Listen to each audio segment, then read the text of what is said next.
Assalamualaikum warahmatullahi wabarakatuh dan selamat pagi cikgu ucapkan kepada anak-anak murid cikgu sekalian. Okey, sebelum itu cikgu nak perkenalkan nama cikgu lah. Nama cikgu Muhammad Yasin. Okey, murid-murid boleh panggil cikgu Yasin, okey? Okey, sebelum itu cikgu nak ingin memberitahulah yang cikgu ada sediakan satu video yang berkenaan dengan tema kita pada hari ini. Apa cikgu? Okey, bagus. Tema kita pada hari ini iaitu tema 9, iaitu terokai sains, rajui teknologi dan inovasi. Jadi pembelajaran kita pada hari ini berkenaan dengan sistem ejaan, iaitu yang berkaitan dengan tema kita pada hari ini. Jadi, pada hari ini cikgu telah sediakanlah satu video yang berkenaan dengan sistem ejaan yang berkaitan dengan tema kita pada hari ini. Okey? Jadi cikgu akan kasih tontonkanlah sebelum itu kepada anak-anak murid cikgu sekalian. Okey, cikgu bagi masa lihat video dulu ya.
Okey. Baiklah semua. Maafkan cikgu. Okey, semua sudah lihat kan apa yang sudah ada dalam video ni? Okey, siapa tahu apa yang boleh disimpulkan terhadap dalam video tersebut? Tak tahu cikgu. Okey, cikgu jelaskanlah serba sedikit yang ada dalam video tersebut. Sekejap guys, sekejap ya anak-anak.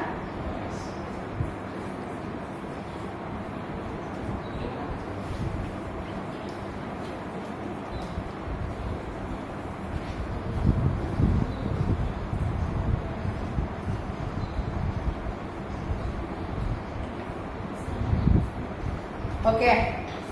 Jadi cikgu dapat simpulkanlah apa yang isi kandungan yang terdapat dalam sistem ejaan. Ya, berdasarkan video yang cikgu tunjukkan sebentar tadi. Jadi dalam video tersebut, dia ada menerangkanlah berkaitan dengan sistem ejaan, iaitu berkaitan dengan huruf besar, penggunaan huruf kecil, penggunaan tanda baca. Lagi satu berkaitan dengan ejaan kata pinjaman.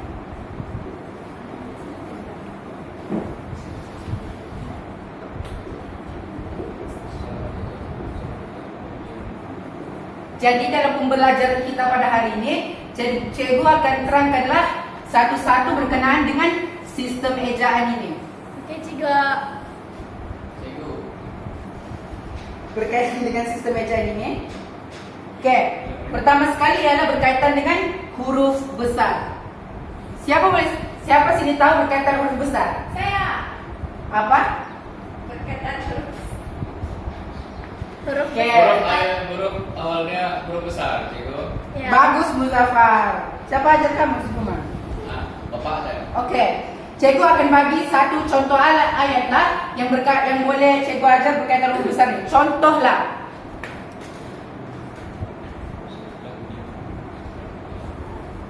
Profesor Dr. Abdul Latif.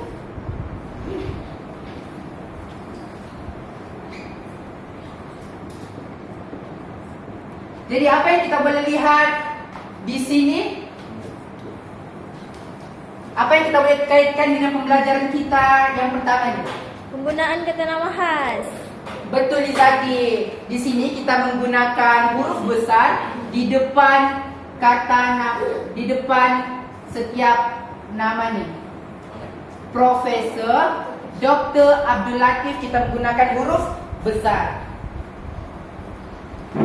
Nah, huruf pertama pada gelaran atau jawatan diikuti dengan nama penyandang perlu ditulis dengan huruf besar. Selain itu, huruf pertama nama bulan harus ditulis dengan huruf besar. Contoh nama bulan apa? September. Bagus, September. Lagi? November. Okay, November. April cikgu, April. Okay. Januari Okay, cikgu. sudah betul. Jadi contoh nama-nama bulan ni kita tulislah depannya huruf besar. Kalau Isnin pun mau tak cikgu? Ya, betul. Seperti Isnin, Selasa. Oh ya, Ya. saya baru tahu loh cikgu. Okay, selain itu apa lagi kita perlu tulis huruf besar selain daripada nama, bulan. Saya rasa nama tempat. Betul, nama tempat. Contoh apa nama tempat yang ada di Sabah? Kota Kinabalu. Bagus, Kota Kinabalu kita tulis dengan huruf besar. Beluran. Ya, Beluran bagus. Tempat yang paling maju. Ya, silakan tempat yang paling maju. Ya, jadi kita dengan huruf besar lah. Okey, seterusnya selepas huruf besar. Dalam video tersebut ada juga dia kaitkan dengan penggunaan huruf kecil. Okey. Jadi huruf kecil. Jadi penggunaan huruf kecil. Ya kan, Ana?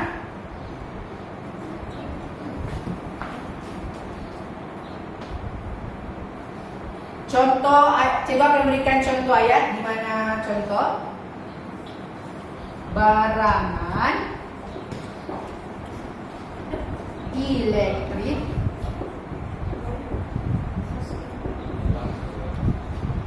di rumah dapat dikawal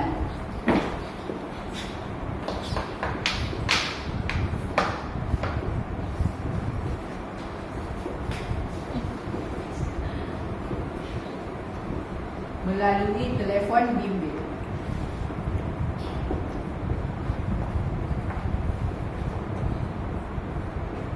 Jadi daripada ayat-ayat di sini kita boleh kaitkanlah dengan terwakai sains, terajui, teknologi dan inovasi. Di samping kita dapat belajar sistem ejaan. Oh. Jadi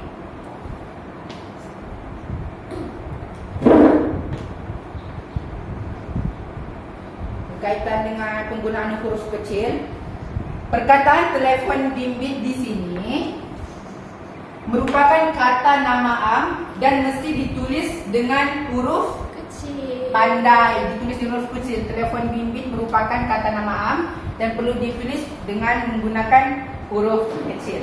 Kalau kata nama khas, Kata nama khas menggunakan huruf besar. baru kita cikgu ajar tadi. Ya. Lupa cikgu. Please. Yeah. Okey, seterusnya ialah berkenaan dengan penggunaan tanda baca. Siapa tahu apakah itu tanda baca? Okey. Penggunaan tanda baca. Okey, jadi huruf besar sudah kita belajar. Penggunaan huruf kecil sudah cikgu terangkan. Jadi sekarang penggunaan tanda baca. Apa itu tanda baca ya? Siapa tahu di sini pasal tanda baca? Saya. Okey. Acura, apa itu tanda baca Cuya? Okey. Tanda. Jangan memandang. Okey. Okey, jadi penggunaan tanda bacanya ada terbahagilah. Ada tanda nokta, Kalau tanda titik kan cikgu? Tanda seru. Tanda nokta itu tanda titik lah macam begini, macam lalat begitu. Oke, kita panggil dalam bahasa Melayu tanda nokta.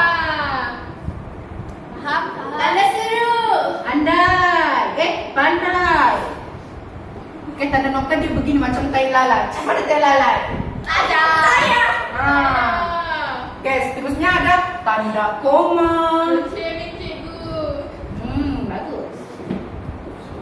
Oke, siapa tahu macam mana bentuk tanda koma? Macam 9. Betul, dia macam begini. Ada ekor. Betul, dia macam begini. Seterusnya apa lagi lepas tanda koma? Tanda tanya. Oke, bagus. Macam mana bentuk tanda tanya? Macam telinga.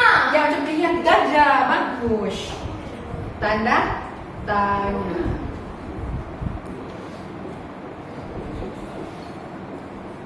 Macam begini ya, Kak. Anak-anak yang murid-murid cikgu.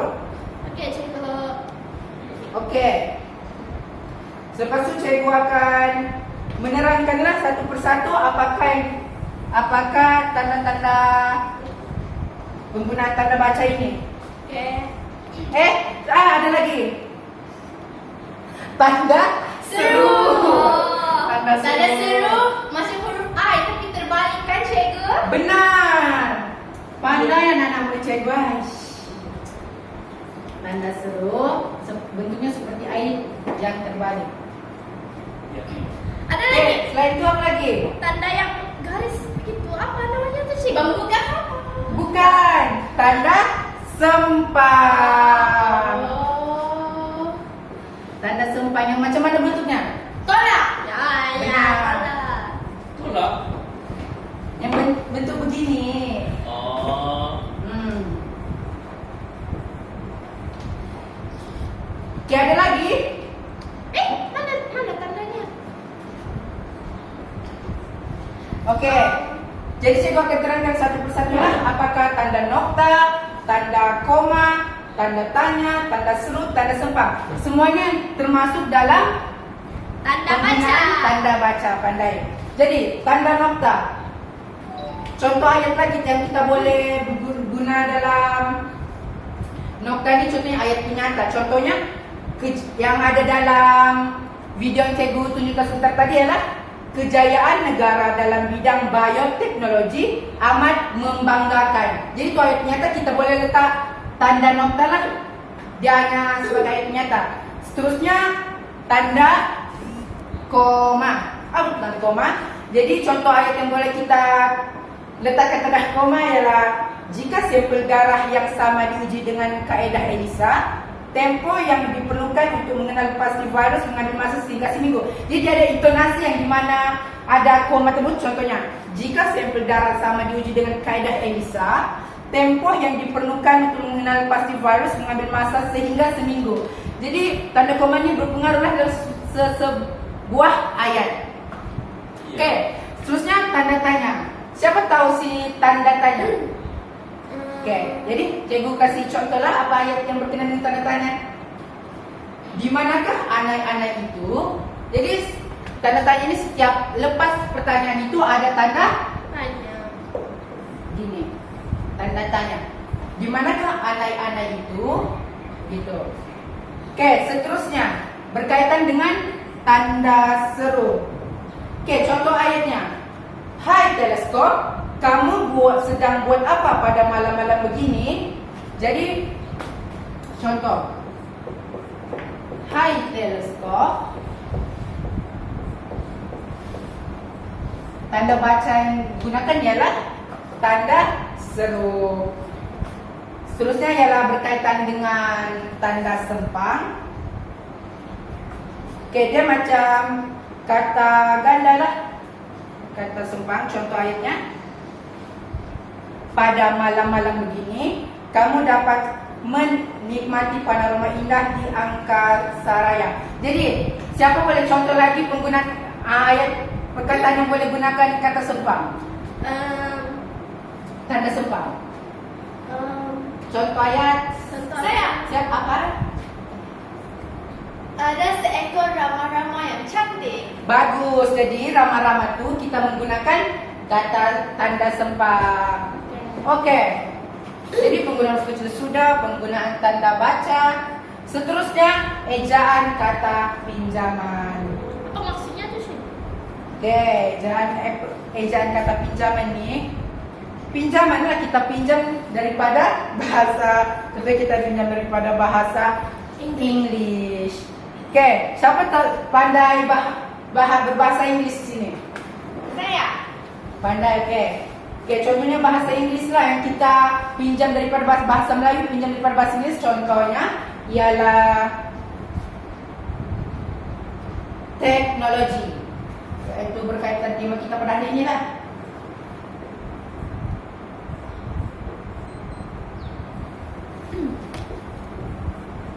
Oke, ini ejaan dalam bahasa Inggris, tetapi bahasa Melayu pinjam, jadi kita dalam bahasa Melayu ejaannya begini, teknologi. Oke, semua sama-sama sebut cikgu. Teknologi. Teknologi. Oke, seterusnya adalah contoh ayat pinjaman sains.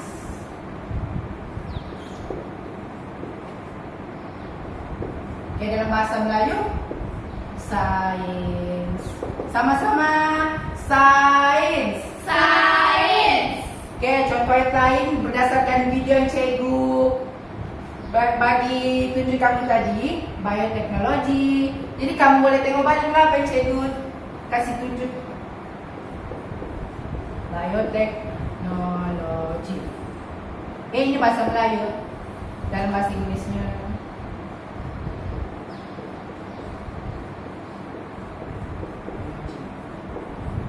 bioteknologi. Bioteknologi. Jadi sebenarnya ada banyak lah, ada ejaan kata pinjaman dari bahasa Inggris ke bahasa Melayu. Jadi ada banyak. Jadi inilah salah satu contoh-contohnya kata-kata pinjaman. Oke, contohnya kita adalah scientific, teleskop. Oke, cikgu saya kasih terang berkaitan dengan huruf besar sudah, penggunaan huruf kecil, penggunaan tanda baca, ejaan kata pinjaman. Oke, jadi cikgu nak tanya, semua fahamkah apa yang cikgu ajar pada hari ini? Paham. Oke, bagus. Jadi, kalau kamu semua faham, cikgu telah menyediakanlah satu quizzes di telepon. Nanti cikgu akan bagi kamu semua. Nanti kamu boleh jawablah berdasarkan kuis yang cikgu bagi itu, nanti ada cikgu berikan. Jadi siapa yang dapat full markah penuh, cikgu akan bagi hadiah. Jadi kuis itu berkaitan dengan tema kita pada hari ini lah, berkaitan dengan terokai sains, radio, teknologi dan inovasi yang berkaitan dengan sistem ejaan. Jadi kamu boleh mengaplikasikan apa yang cikgu ajar tadi pada hari ini melalui kuis tersebut. Jadi mungkin itu sajalah apa yang cikgu ajar pada ini berkaitan dengan sistem ejaan. Jadi semua fahamkan juga apa yang cikgu ajar pada hari ini? Paham. Oke, jadi cikgu minta maaf jika ada kesilapan bahasa, kekasaran kata. Jadi kita boleh jumpa next kelas seterusnya. Sekian dan terima kasih murid-murid. Terima kasih, Cikgu. Terima kasih, Cikgu. Jumpa lagi.